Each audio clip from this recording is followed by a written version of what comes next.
अस्सलाम वालेकुम। आप यूट्यूब चैनल देख रहे हैं, मैं राना शहबाज हूँ। ले नाजरीन, बहुत ज़रूरी ख़बरें थी आपके लिए कि सबसे पहले तो मैं आपको बताता हूँ एक बहुत अफसोसनाक ख़बर है कि ओन अली खोसा साहब जो हैं,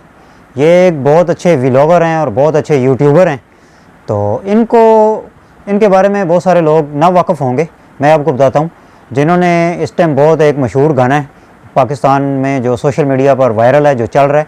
जिन्होंने ये गाना बनाया है कि बिल बिल पाकिस्तान, यानी कि बिजली के बिल बहुत ज़्यादा आ रहे हैं, तो उन्होंने गाना बनाया है बिल बिल पाकिस्तान। तो ये गाना हुकूमत को बहुत नागुज़ीर गुज़रा है, तो उन्होंने इनको इस गाने की बेस पे गिरफ़्तार कर लिया, तो जो कि हुकूमत ने बहुत ही गलत किया है, इनको ऐसा नहीं करना चाहिए था। तो ये एक जो है फॉर्चूनर गाड़ी, जिसके ऊपर वो सायरन भी लगे हुए थे, वो लाहौर में एक सोसाइटी में ये रहते थे, तो ये इनके घर के इर्द गिर्द चक्कर काट रही थी। तो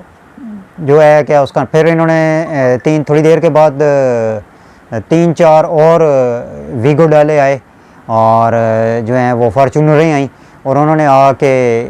जो है इनके घर का दरवाज़ा बजाया। तो इनकी मिसिस को कहा कि जी आपकी नीचे गाड़ी लग गई है, तो आप दरवाज़ा खोलें। तो उनको शक पड़ गया कि ये जो है वो ओन अली खोसा साहब को उठाने के लिए आए हैं, तो उन्होंने दरवाज़ा नहीं खोला। तो फिर इन्होंने क्या किया जी, 8-10 लोग थे, इन्होंने मिल के दरवाज़ा तोड़ा और अंदर घुसे और उनकी फ़ैमिली को हरासा किया और फिर ओन अली खोसा साहब को पकड़ा और उन्हें अगवा करके ले गए, तो जो कि उन्होंने गलत किया। और फिर ले जाकर उन्होंने ये वीडियो डिलीट कराई। तो वो वीडियो डिलीट कराने के बाद वो बहुत ज़्यादा वीडियो वायरल होगी और बहुत ज़्यादा वीडियो वो देखी जाने लगी। पहले अगर वो 10 लाख लोग देख रहे थे, तो अब वो 10 करोड़ लोग देख रहे हैं। तो ये हुकूमत ने जो एक भोंडी हरकत की है, जिसकी वजह से जो ये वीडियो बहुत ज़्यादा वायरल हो गई है। तो हुकूमत इस तरह के हथकंडे इस्तेमाल कर रही है, जो कि हुकूमत बहुत ही गलत कर रही है, इनको ऐसा नहीं करना चाहिए। और दूसरी बात जो थी वो मैं आपको बताता हूँ जनरल फैज़ हमीद साहब के हवाले से, कि उनके इर्द गिर्द जो है वो गिरफ्त के शिकंजे सख्त हैं और छानबीन हो रही है और तहकीकात जारी हैं। और जो है मैं आपको बताता हूँ कि एक सबका DG ISI जनरल थे, जनरल रिजवान साहब, तो उनकी भी सियासत में बहुत ज़्यादा इन्वॉल्वमेंट थी, बहुत ज़्यादा इंटरफेरेंस थी उनकी सियासत में। तो जब उनको ओहदे से, लेकिन ये भी मैं आपको बताऊं कि पाकिस्तान के आइन और कानून के अंदर है कि जुल्फ़िकार अली भुट्टो साहब ने ये कहा, आइन में लिखा दर्ज किया कि जहाँ कहीं हुकूमत को और हुकूमती अदारों को, नुमाइंदों को ज़रूरत पड़ेगी, तो वो ISI की मदद ले सकते हैं, इनको इस्तेमाल कर सकते हैं, इनकी फेवर ले सकते हैं। तो ये कानून में है, तो जिसकी वजह से ISI का चीफ़ जो होता है DG ISI, वो डायरेक्टली प्राइम मिनिस्टर के अंडर होता है। तो ये जुल्फ़िकार अली भुट्टो साहब ने ख़ुद किया है। तो ये और फिर जनरल रिजवान साहब जो थे, इनकी भी इसी वजह से सियासत के अंदर इंटरफेरेंस थी और बहुत ज़्यादा इनकी मदाखलत थी। तो लेकिन जब इनको ओहदे से हटा दिया गया, इनको तब्दील कर दिया गया, उसके बावजूद भी इनकी बहुत ज़्यादा इंटरफेरेंस थी और बहुत ज़्यादा इनकी मदाखलत थी। तो ये MQM के साथ उस वक्त अटैच थे और MQM के जो है ये फेवर में होते थे और ये उनके रब्तों में भी होते थे ओहदे से हटने के बावजूद। तो इनको एक दफ़ा बुलाकर समझाया गया, मना किया गया कि जी देखें, आप ऐसा ना करें, अब आप इस पोजीशन पर नहीं हैं, तो अब आप हुकूमती मदाखलत में इंटरफेरेंस ना करें, मदाखलत ना करें, अब आप साइड पे रहें और कट ऑफ हो जाएं। तो लेकिन ये बाज नहीं आए, ये फिर भी हुकूमती नुमाइंदों के साथ रब्तों में होते थे और MQM के साथ ऑन टच होते थे ये। तो इसके बाद इनको दोबारा फिर बुलाया गया और बुलाकर फिर इन्हें दोबारा वार्न किया गया कि आप ऐसे ना करें, ये अच्छा नहीं है।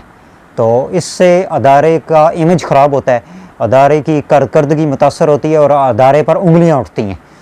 तो लेकिन वो फिर बाज नहीं आए और सेकंड टाइम वार्न करने के बावजूद वो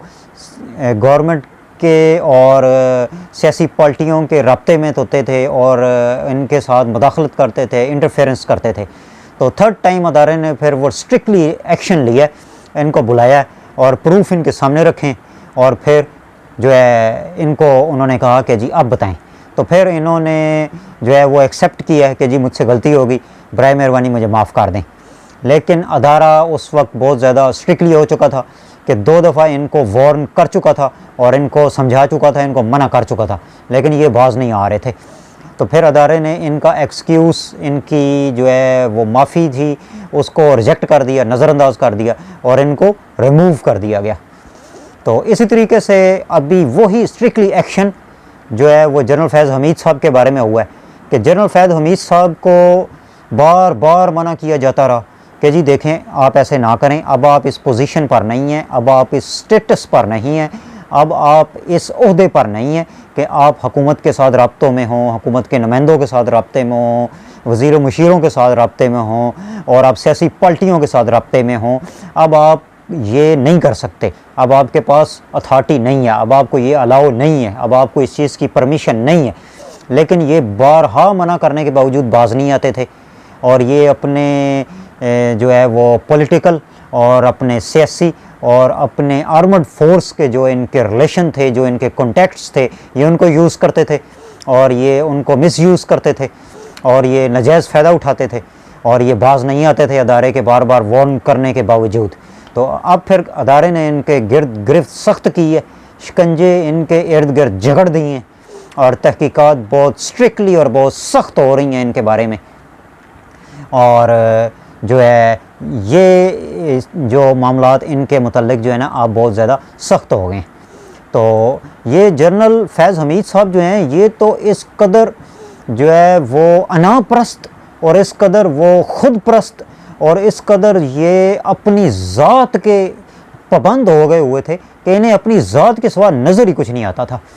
तो ये बाकायदा अपनी जो सीनियर इनके होते थे ये उनको भी डीरेल करने की कोशिश करते थे, ये उनको भी ट्रैक से हटाने की कोशिश करते थे और अपने रास्ते हमवार करते थे और अपना ट्रैक बनाते थे और अपने लिए ये रास्ते हमवार करते थे और अपना रास्ता सीधा कर रहे होते थे ये, और अपने लिए ये एक रोड मैप बिछा लेते थे कि मैंने ऐसे करना है।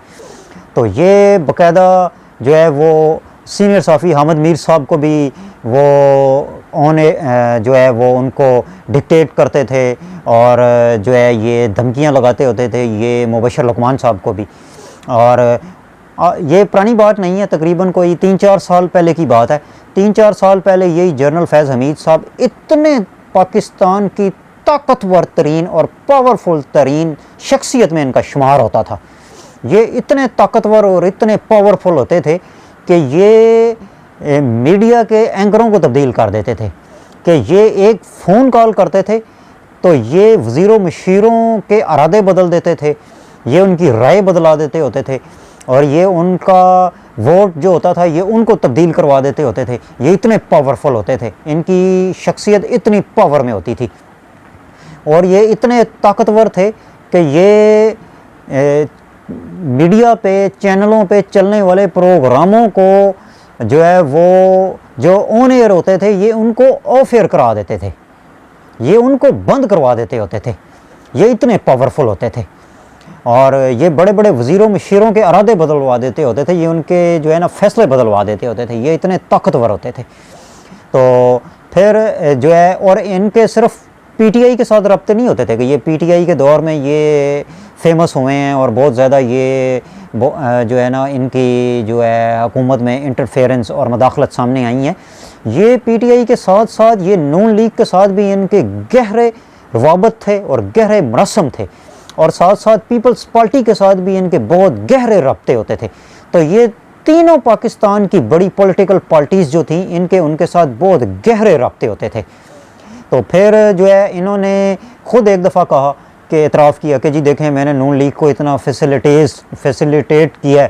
कि मैंने मियां नवाज शरीफ साहब को जेल से निकाल के लंदन भिजवा दिया, इसके बावजूद ये मेरा नाम लेते हैं, ऑन एयर मेरा नाम लेते हैं और ये मेरे ऊपर तनकीद करते हैं, ये गलत करते हैं, इन्हें ऐसा नहीं करना चाहिए। तो फिर वो कह रहे थे जी कि मैं जो है क्या उसका नाम है पीपल्स पार्टी के साथ भी ताउन करने के लिए तैयार हूँ। और फैज़ हमीद साहब तक की तो अपनी ज़ात की इस कदर ये ख़ुद ज़ात और अनाप्रस्त थे कि ये तो कहते थे कि मैं मियाँ नवाज शरीफ साहब को इन्होंने पैगाम भिजवाए, शहबाज शरीफ साहब को इन्होंने पैगाम भिजवाए, और कि जी मैं इमरान खान को भी जो है ना वो फिक्स कर देता हूँ, मैं इसको भी खुले लाइन लगा देता हूँ, आप मुझे प्राइम मिनिस्टर बना दें, आप मुझे बस एक दफ़ा प्राइम मिनिस्टर जो है ना प्राइम मिनिस्टर ना बना दें, मुझे आप आर्मी चीफ़ बना दें। ये आर्मी चीफ़ बनना चाह रहे थे कि जी मुझे आप एक दफ़ा आर्मी चीफ़ बना दें, मैं इमरान खान को फिक्स कर दूँगा, मैं आप जो कहेंगे मैं वो करूँगा, और मैं इमरान खान को ऐसा फिक्स करूँगा, ऐसा खुले लाइन लगाऊँगा कि ये दोबारा उठेंगे ही नहीं। इनकी यहाँ तक ज़ात थी और इनकी ये सोच होती थी। और फिर ये पीटीआई के दौर में ये नून लीग और पीपल्स पार्टी वाले लोगों को ये डिक्टेट करते होते थे कि जी देखें मैं 30 साल के लिए आया हूँ, तो मेरा प्लान तो 30 साल के लिए है, तो आप लोग मेरे साथ जो है ना वो क्या उसका नाम है तनकीद ना करें, और मैं जैसे कहता हूँ आप वैसे करें, मेरी इंस्ट्रक्शन को फॉलो करें, मैं जो बोलूँगा आप वो करें। और मैं बहुत लॉन्ग टाइम पीरियड के लिए आया हूँ, और हमने और इनका प्लान था इमरान खान साहब के साथ मिल के, ये इमरान खान साहब को सिर्फ यूज़ कर रहे थे, ये इमरान खान साहब को सिर्फ इस्तेमाल कर रहे थे अपने मकासद के लिए कि जी आप मुझे आर्मी चीफ़ बनाएं, मैं आपको दोबारा प्राइम मिनिस्टर मुंतखब करवा दूंगा, 2/3 मेजॉरिटी में आपको दिलवा दूंगा, और फिर हम पार्लिमानी निज़ाम को ख़त्म करके सदारती निज़ाम पाकिस्तान में नफज करेंगे। और फिर इसके बाद इन्होंने पीपल्स पार्टी वालों के साथ रब्ते किए और उनसे कहा कि जी मैं तो इमरान खान को सिर्फ यूज़ कर रहा हूँ, 5-10 साल के बाद मैं इसे फ़र्क कर दूँगा, और उसके बाद फिर मैंने बिलावल को वज़ीर आज़म बनाना है, तो मैं तो 30 साल के लिए आया हूँ, तो मेरा प्लान तो 30 साल के लिए, तो मैं तो 30 साल से पहले जाऊंगा ही नहीं। इनकी ये सोच थी, और ये इतने ताकतवर हो गए थे, इतने पावरफुल हो गए थे कि आखिरी दिनों में जो जनरल कमर जवेद बाजवा साहब थे वो भी इनसे खौफजदा होने लग गए थे कि ये बंदा क्या चाहता है। और फिर ये जब पीटीआई की गवर्नमेंट ख़त्म हुई है तो ये बाकायदा पीटीआई के जो सपोर्टर थे, जो वर्कर थे और जो उनके सीनियर रहनुमा थे, ये उनको डिक्टेट करते थे, और इनके जो तंजीम साजी होती थी पीटीआई की, ये 5-6 जो पीटीआई के जो सीनियर मेंबर थे ये उनको फ़ोन करके उनको डिक्टेट करते थे और उनको सुपरविजन करते होते थे कि जी फ़लाँ डिवीज़न में तुमने जो फ़लाँ बंदा लगाया वो नहीं लगाना था, उसको तब्दील करो और उसकी जगह फ़लाँ बंदे को लगाओ, और फ़लाँ डिवीज़न में जो तुमने फ़लाँ जो बंदे को जो अपॉइंट कर दिया, जो उसको पोस्ट दे दी है, जो उसको तुमने पार्टी का ओहदा दे दिया, उससे लो, उसको हटाओ और उसकी जगह फ़लाँ बंदे को दो और फ़लाँ बंदे को लाओ और उसको हटा दो। ये यहाँ तक डिक्टेट करते थे। और ये 5-6 बंदे इतने तंग थे कि जी एक तरफ हमें खान साहब की इंस्ट्रक्शन फॉलो करनी पड़ती है और दूसरी तरफ ये फैज़ हमीद अब हमें इंस्ट्रक्शन देता है और हमें जो है सुपरविजन करता है कि जी तुमने ऐसा नहीं करना, तुमने ऐसे करना है। और फिर अगर वो फैज़ हमीद की बात नहीं मानते थे तो ये फैज़ हमीद जो था ये बाकायदा सीनियर मेम्बरान के ज़रिए खान साहब को जेल में पैगाम भिजवाता होता था कि ये मेरी बात नहीं मानते, तो फिर खान साहब की तरफ से भी उनके ऊपर जो है ना वो जो है वो सख्त रवैया अख्तियार होता था। फैज़ हमीद साहब का ये करैक्टर था कि ये इस कदर अपनी ज़ात में जो है मगन हो गया हुआ था, तो इसके इतने लंबे चौड़े इरादे और लंबे चौड़े इसके प्लान थे।